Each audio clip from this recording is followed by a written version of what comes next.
বন্ধুরা, এই আমলকি আর ভিনেগার দিয়ে আমি একটা আচার বানাবো। দেখো কীভাবে বানাই। লবণ নিলাম, আমলকিকে দিলাম।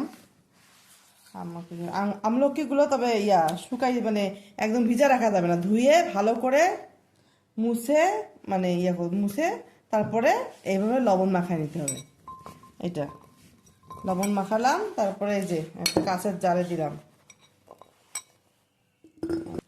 এখন এই যে ভিনেগারটা ঢেলে দেবো। দেখো, ভিনেগার ঢেলে দিচ্ছি। এখন মুখটা বন্ধ করে একটু ঝাঁকি দিয়ে এভাবে 7 দিন রেখে দেবো। 7 দিন পরে আমি তোমাদের সাথে শেয়ার করবো এই জিনিসটা।